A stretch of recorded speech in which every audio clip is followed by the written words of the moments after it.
श्रीलंका, बांग्लादेश और फिर नेपाल, भारत के लगभग सभी पड़ोसी मुल्कों में रजीम चेंज ये महज कोइंसिडेंस नहीं है। आज इसका पूरा विश्लेषण मैं दूंगी आपको, वो बिना किसी पक्षपात के।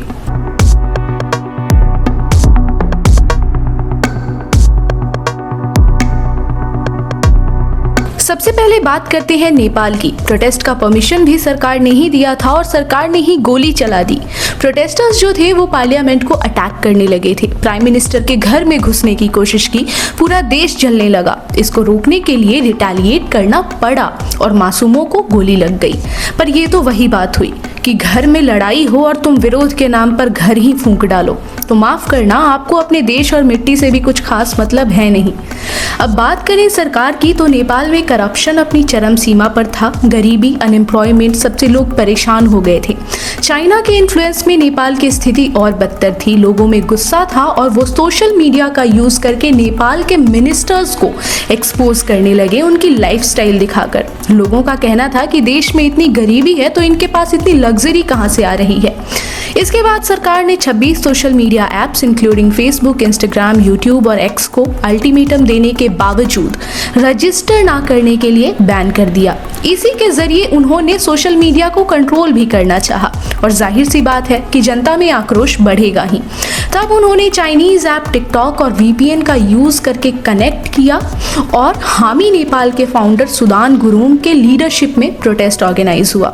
पर ऐसा सरकार ने 2023 में चाइनीज ऐप टिकटॉक के लिए भी किया था, जब रजिस्टर ना करने के लिए उसे बैन कर दिया गया था। बाद में टिकटॉक ने रजिस्टर कर लिया और बैन हटा दिया गया। इसके बाद जब प्रोटेस्ट होता है तो सरकार ये नैरेटिव सेट करने की कोशिश करती है कि ये तो जेनजी ने किया है सब, पर ये बिल्कुल इडियोटिक बातें हैं। प्रोटेस्ट के मुद्दे बिल्कुल रियल थे और कई सारे थे और प्रोटेस्ट होना लाजमी भी था। ये सिर्फ सोशल मीडिया को बैन करने के लिए नहीं था। पर एक सेकेंड, प्रोटेस्ट करने में और अपने ही देश को जला डालने में फर्क होता है। अब बात आती है कि आखिर भारत के पड़ोसी मुल्कों में ही ये क्यों हो रहा है। 2022 में श्रीलंका रजीम चेंज यानी कि तख्ता पलट, 2024 में बांग्लादेश और अब 2025 में नेपाल में इसे रजीम चेंज ऑपरेशन कहते हैं, जो कि कोई देश अपने फॉरेन पॉलिसीज को इम्प्लीमेंट करने के लिए एक्सटर्नली सपोर्ट करके कराता है। इसे कलर रिवॉल्यूशन भी कहते हैं। अब रशिया के साथ क्या हुआ, उसे भी काउंटर करने के लिए आसपास के देशों को नाटो में शामिल किया गया और बचा यूक्रेन। वो भी नाटो में शामिल होना था, पर रशिया ने अपने देश पर खतरे को काउंटर करने के लिए अटैक कर दिया।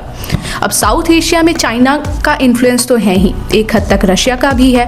और अब पिछले दशक में जो भारत उभर के आया है और एक ग्लोबल पोजीशन हासिल हुआ है, तो इसे काउंटर करने के लिए और साथ ही साउथ एशिया में इन्फ्लुएंस बनाए रखने के लिए ये सारे ऑपरेशंस हो रहे हैं। साथ ही ये भी हो सकता है कि ये सारे रजीम चेंज ऑपरेशंस का ट्रायल हो और इसे भारत में इम्प्लीमेंट करने की तैयारी मान सकते हैं।